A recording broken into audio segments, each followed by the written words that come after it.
Channel 5 Tamil நேயர்களுக்கு வணக்கம். இன்றைய நேர்காணலில் நம்மோடு பேச இருப்பது மூத்த பத்திரிகையாளர் பிரகாஷ் எம் சுவாமி அவர்கள். சார் வணக்கம் சார். வணக்கம் சார்.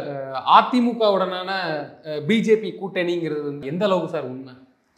அதிமுகலேயே எடுத்தீங்கன்னா கூட்டணி குழப்பங்கள் அதிகமாக இருக்கு. எடப்பாடிக்கு வந்து அவருக்கு தெரியும், அவர் எம்ஜிஆரோ ஜெயலலிதாவோ இல்லை.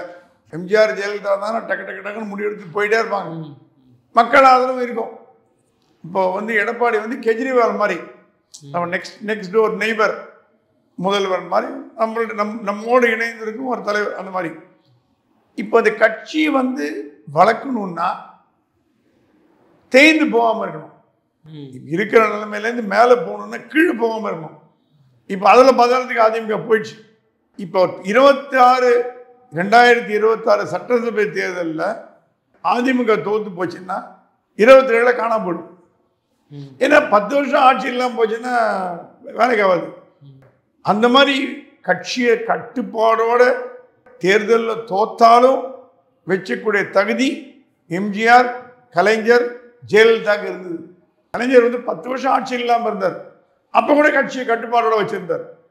எம்ஜிஆர் எதிர்கட்சியில் இருந்தாங்க, ஜெயலலிதா எதிர்கட்சியில் இருந்தாங்க, அவங்க கட்டுப்பாட வச்சுட்டாங்க. இனிமே வருங்காலங்களில் அந்த மாதிரி பண்ண முடியாது.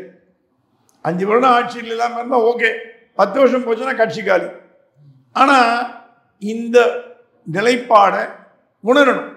இப்போ அதிமுக தனியாக ஜெயிக்குமா? பாராளுமன்ற தேர்தலில் பார்த்தோம், தனியாக ஜெயிக்க முடியல. 40 போச்சு.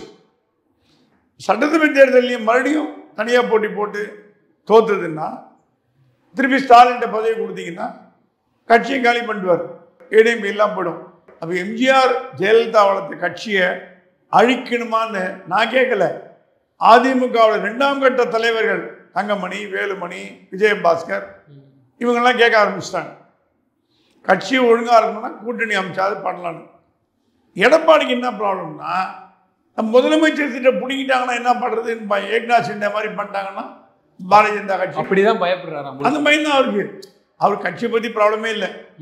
எனக்கு முதலமைச்சர் பதவியை கொடுத்தீங்கன்னா நான் அதிமுகவோட கூட்டணி, பாஜகவோட கூட்டணி பேசலாம் அப்படின்ற மனநிலைக்கு. இது இத்தனை நாளாக வந்து கூட்டணியே வேணான்னு சொன்னவர் தங்கமணி, வேலுமணி, விஜயபாஸ்கரில் நெருக்கின உடனே அவரால் ஒன்றும் பண்ண முடியல. ஏன்னா கட்சியோட பொதுச் செயலராக இருந்தால் கூட டிஃபேக்டோ லீடர்ஸ் பார்த்தீங்கன்னா கண்ட்ரோல் பண்ணது தங்கமணி, வேலுமணி, விஜயபாஸ்கர் தான்.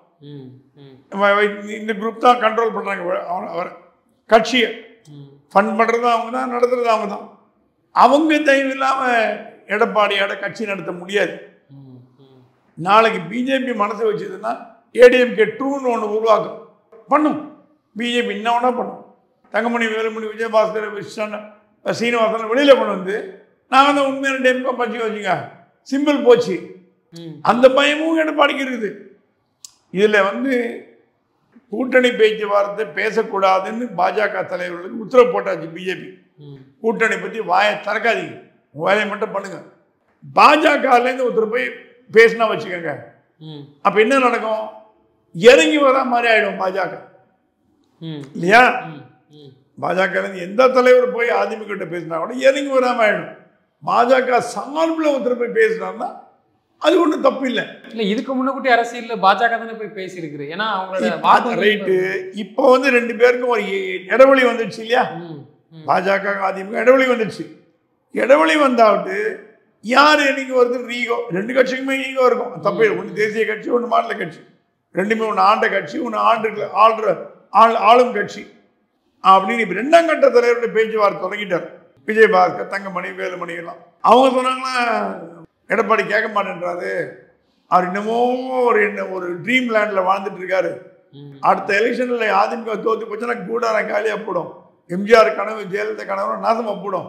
இருக்கிறத பார்த்தா ஸ்டாலின் ஸ்ட்ரென்த் ஆகிட்டு வர்றாரு. கூட்டணி உடைக்கலான்னு பார்த்தா ஒன்றும் பண்ண முடியல. காங்கிரஸ் இன்டாக்டாக இருக்குது, பிசிகா இன்டாக்ட் ஆகுது, மதிமுக எல்லாம் இன்டாக்ட் ஆகுது. இந்த கூட்டணி வந்து தொடர்ந்து 2026 வந்ததுன்னா திமுக வீழ்த்துறது கஷ்டம். இந்த கூட்டணி தொடர்ந்தால் திமுக வீழ்த்துறது கஷ்டம். எடப்பாடி சொல்லிட்டார், பிஜேபி சொல்லிட்டார். அவரு கொடுத்த ஒரே கண்டிஷன், திமுக கூட்டணியை நீங்கள் வீழ்த்தணும்னா இந்த பக்கம் எதிரணியில் ஒரு ஸ்ட்ராங்கான கூட்டணி வேணும்.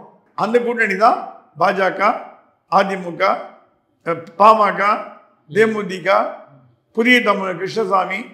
ஆனால் அதே சொல்லிட்டாங்களாம், இந்த லெட்டர் பேடு கட்சியெல்லாம் இனிமேல் வேணாம். தேவநாதன் யாதவ், ஏசி சண்முகம், அந்த பாரிவேந்தர், இதெல்லாம் எல்லாம் லெட்டர் பேடு கட்சி, ஒன்றும் பிரயோஜனம் இல்லை. ஏன்னா ஆல்ரெடி தேவநாதன் யாதவால் கெட்ட பேர் தான் பாஜகவுக்கு வந்திருக்கு. மயிலாப்பூரில் ஒரு ஓட்டு பாஜகவுக்கு வரப்போறது இல்லை அடுத்த சட்டசபை தேர்தலில். ஏன்னா அங்கே இருக்கிற டெபாசிட்டர்ல கொலவெறியில் இருக்காங்க பாஜக மேலே. அவங்க சொன்னாலும் நிர்மலா சீதாராமன் ஒன்றுமே பண்ணல. 500 கோடியை வந்து சாப்பிட்டு கொள்ளடிச்சுட்டு போயிட்டான் தேவநாதன் யாதவ். 150 வருட கம்பெனியை திவால் பண்ணிட்டு ஏழைங்களோட படத்தெல்லாம் சாப்பிட்டு போயிட்டான். உங்கள் கட்சி சார்பாக சிவகங்கால எம்பி பதவி தேர்தலில் போட்டி போட்டு உங்கள் கட்சியோட என்டிஏ கூட்டணியில் நின்று படத்தை செலவு பண்ணிருக்கான். நீங்கள் என்ன பண்ணுறீங்க இது வரைக்கும் டெல்லின்னு ஒரு கேள்வி கேட்குறாங்க. மத்திய பாஜக நிதி அமைச்சகம் என்ன பண்ணிட்டு தேவநாதன் பணத்தை மீட்டி கொடுக்க? நியாயமான கேள்வி. ஏன்னா உங்கள் கட்சி ஆள் தான். ரிசர்வ் பேங்க் யார் கையில் இருக்கு? ஸ்டாலின் இருக்குதா? அப்புறம் ஆர்பிஐ போட்டீங்களா? தேவநாதன் போட்டார். ரிசர்வ் பேங்கால் அங்கீகரிக்கப்பட்டது. அப்படி சொல்லி டெபாசிட் வாங்கினீங்க. தேவநாதன் யாதவால தமிழக பாஜகவுக்கு தலைக்குடிவு. அது ஏன் விட்டு வைக்கிறாங்கன்னு தெரியல. ஒன்றும் 1ஆம் நம்பர் சீட்டிங் பேர் வழி எல்லாரோட பணத்தையும் சாப்பிட்டு போயிட்டான். அதே நேரத்தில் மாயாவதி கொடுத்த மெடிக்கல் காலேஜ் 4 வச்சிருக்கான் யூபியில். ஆஸ்பத்திரி 3 இருக்கு. அவருடைய ப்ராப்பர்ட்டி வெளிநாட்டில் கிட்டத்தட்ட ஒரு 2000 கோடி ப்ராப்பர்ட்டி இருக்கு. எல்லாம் பினாமி பேர்ல. இதை எடுத்து ஏழைங்களுக்கு கொடுக்கறதுக்கு துப்பு இல்லையா பாஜகன்னு கேட்குறாங்க.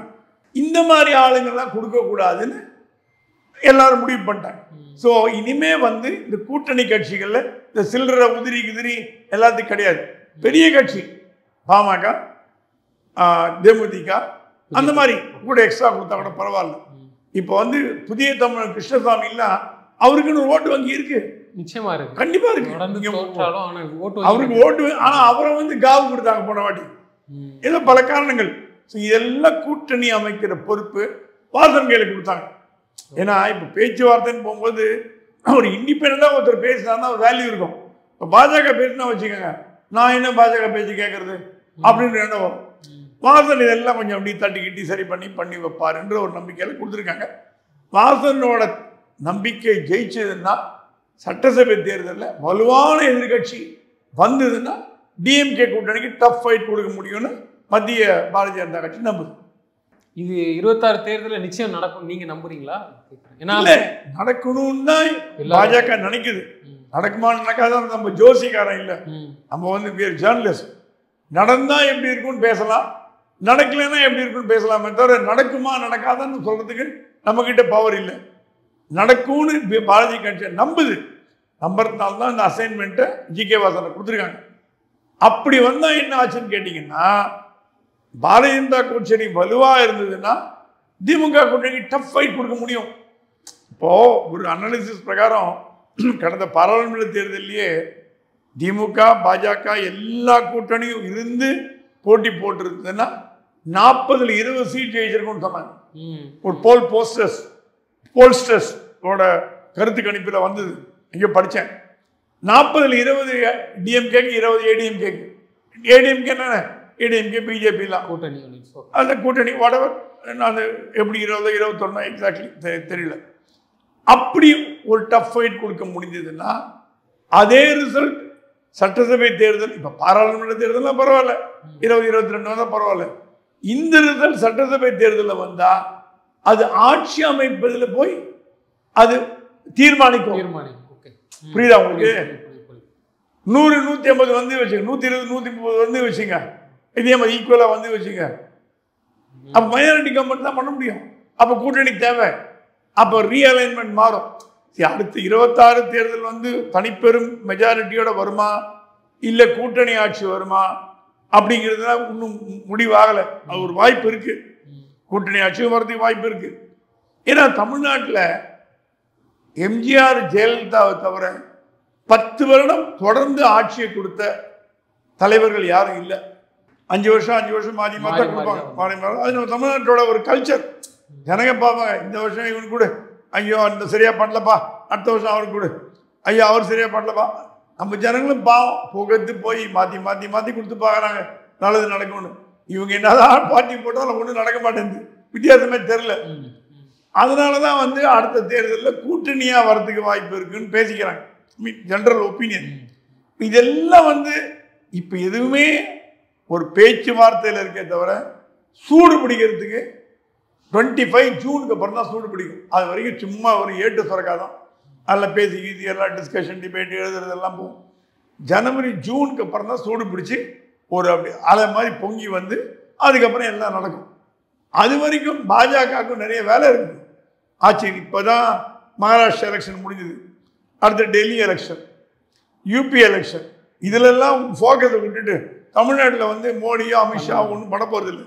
அவங்களுக்கு 1008 வேலை இருக்குது. எல்லாம் முடிச்சுட்டு எல்லாம் யூபிலாம் முடிச்சுட்டு டெல்லி சென்னை ஃபெயிலை கொண்டா, தமிழ்நாடு ஃபெயிலை கொண்டா, வா கம் அனாமலை கம் பாசன் கம் அப்படின்னு பண்ணும்பொழுது தான் இதெல்லாம் வரும். அது வரைக்கும் சும்மா ஒரு டிபேட்டு டிஸ்கஷன்லாம் பண்ணலாமே தவிர உண்மையான மூவ்மெண்ட்டு ஜூனுக்கு அப்புறம் தான் வரும்னு என்னோட நம்பிக்கை. யதார்த்த ஒரு பார்க்கும்போதே தெரியுது. நாடாளுமன்ற தேர்தலில் கூட பிஜேபியோடனான கூட்டணி வச்சிருந்தா பிஜேபி பெரும்பான்மை இடத்துல நல்லா கிட்ட லீடிங்கில் வந்து தோத்த தொகுதியெல்லாம் ஜெயிச்சிருக்கலாம் அப்படின்னு நீங்கள் கூட ஒரு அறிக்கை வந்ததுன்னு சொன்னீங்க. ஆனால் அதிமுக வந்து அந்த நிலைப்பாடை எடுக்காம விடுதலை சிறுத்தைகளை நோக்கி நிற்குது. நீங்கள் கூட கூட்டணி வரணும், பல பேர் அந்த கட்சிக்காரங்க ஆசைப்படுறாங்களா, அதை எப்படி பார்க்குறீங்க? ஏன்னா குறிப்பாக பிரதான எதிர்கட்சி திமுக, அதிமுகவுக்கு எதிரான நேரு திமுக. பிஜேபியை கூட நீங்கள் சொன்ன மாதிரி ஜெயிக்கிற வாய்ப்பு இருந்துச்சு, தமிழிசை போன்றவர்கள்லாம் சொன்னாங்க. அதுக்கு மூவ்மெண்ட் பண்ணாம இந்த பக்கம் போறதுக்கான என்ன காரணம்? திருமாட்டம் அவ்வளவு பெரிய பவர் இருக்குதா? பாஜகவை அதிமுக வெறுக்கிறதுக்கு முதல் காரணம் சிறுபான்மையினர் வாக்கு வராம போயிடுமோன்ற பயம். அது வந்து எடப்பாடி ஓப்பனாவே சொல்லிட்டார், இன்னும் பூசி மொழியை ஒன்றும் சொல்ல. நாங்க வந்து தோற்றதுக்கு காரணம் பாஜகவோட கூட்டணி வச்சதுனால சிறுபான்மையினர் வாக்கு எங்களுக்கு வரல அப்படின்னு சொல்லி தான் வந்து சட்டசபை தேர்தலில் வச்சு இந்த கூட்டணியை முடிச்சாங்க. சரி, முடிச்சிங்களே. பாராளுமன்ற தேர்தலில் கதவை திறந்து வச்சிங்களே. முஸ்லீம் லீக் வந்ததா, ஜவஹர்லா வந்தாரா, அப்புறம் ஐயுஎம்எல் வந்ததா? என்ன எந்த முஸ்லீம் கட்சியும் வரல, எஸ்டிபிஐ மட்டும்தான் வந்தது. ஸோ இஸ்லாமியர்களே உங்களை மதிக்கலை. அப்போ கூட நீங்கள் சொல்லலாம், எங்கள் மேலே சந்தேகப்படுறாங்க பாஜகவோட, நாங்கள் வந்து பி டீமோ இல்லை இன்னும் கூட்டணி இருக்கோன்னு. நீங்கள் கூட்டணி வச்சாலும் வைக்காட்டியும் இஸ்லாமியர் ஓட்டு உங்களுக்கு வரப்போறது இல்லை. நீங்கள் கூட்டணி வைக்காதனால இஸ்லாமியர் ஓட்டு வரல, இந்துக்கள் ஓட்டு வரல, கிறிஸ்டியன் ஓட்டு வரல, எல்லாம் வர போச்சு. இந்து ஓட்டில் அங்கே போட்டோம், பிஜேபிக்கு போட்டோம். இப்போ நீங்கள் விரும்புறீங்களே போலரைசேஷன் ஓட்ஸ் ஆயிடுச்சு. அன்னைக்கு கூட யாரும் சொன்னாங்க திமுக ஓட்டுலாம் எந்த ஓட்டு, இந்து ஓட்டு தான். வெளிநாட்டிலேருந்து வர ஓட்டு இல்லை, அமெரிக்கா ஓட்டு இல்லை. அப்போ இந்துக்கள் திமுக ஆதரிக்காங்கன்னு தெரியுது, இல்லைன்னா ஓட்டு போட்டிருக்க மாட்டாங்க.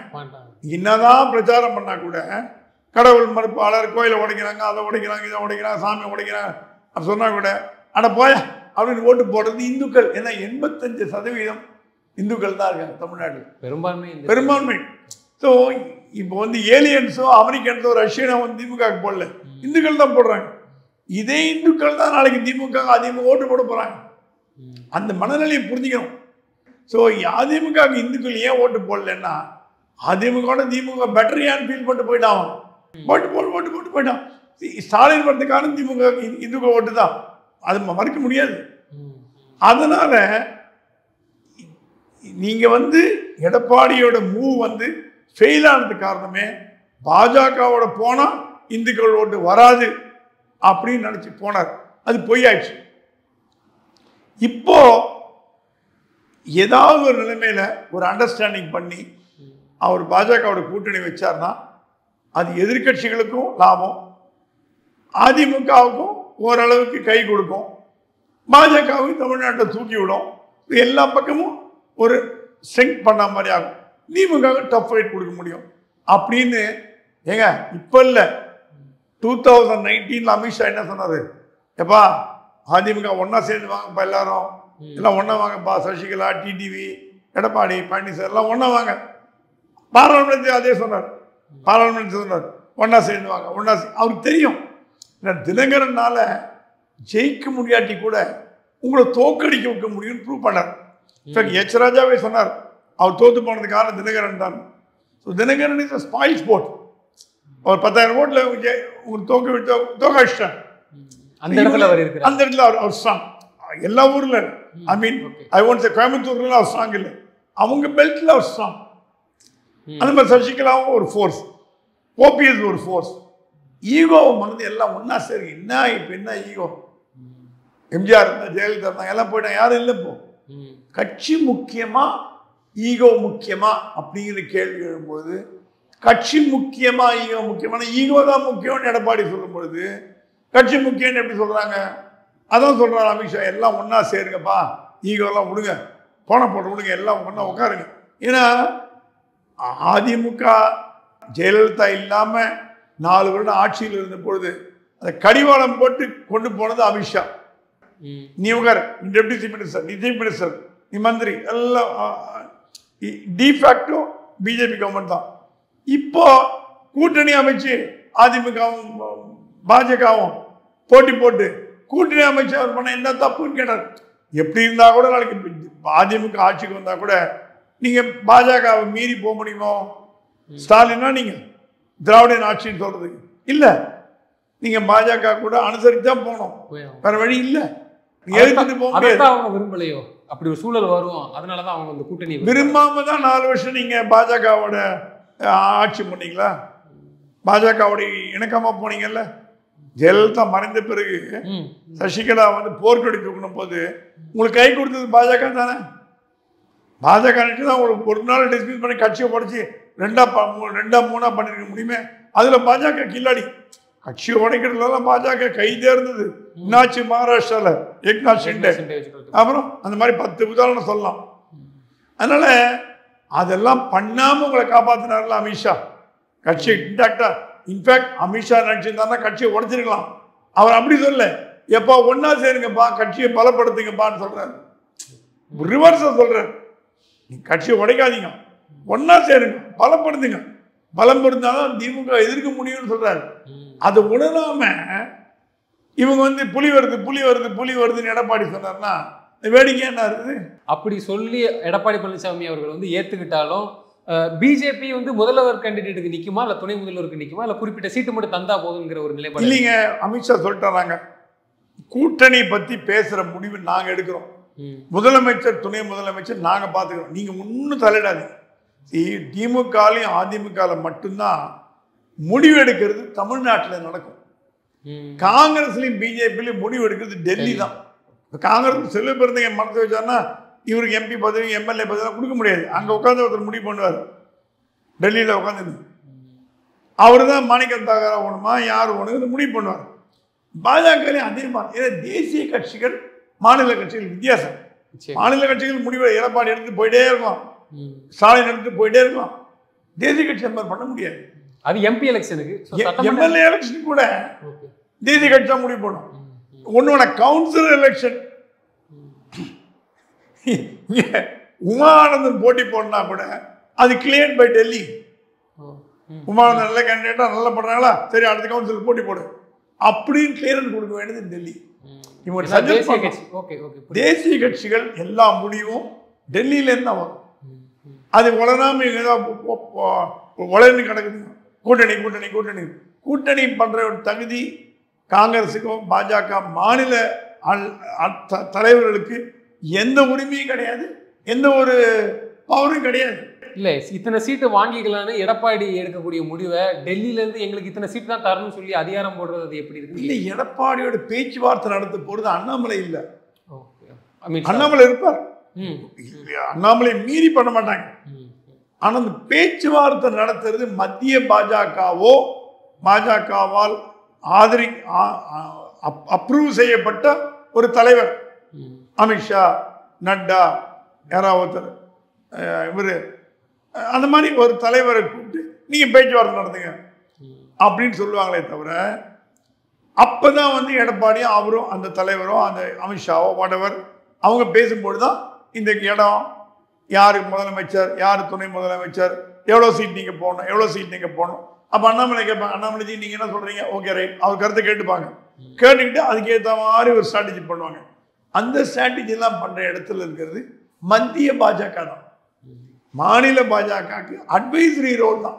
அண்ணாமலை சொல்லலாம், சார் நம்ம துணை முதலமைச்சர் எடுத்துக்கலாம், முதலமைச்சர் எடுத்துக்கலாம், 50 சீட்டு கேட்கலாம், 60 சீட்டு கேட்கலாம், இந்த ஊர்ல போட்டி போடலாம், குன்னூரில் போட்டி போடலாம், ஊட்டியில் போட்டி போடலாம், கோயம்புத்தூரில் போட்டி போடலாம், இப்படிங்கிற ஐடியாலாம் கொடுக்க வேண்டியது அண்ணாமலையோட வேலை. அதை மைண்டில் வச்சுட்டு முடிவெடுக்க வேண்டியது மத்திய பாஜகவோட வேலை. நிச்சயமா சார், தங்களது கருத்துக்களை பகிர்ந்தமைக்கு நன்றி. நன்றி.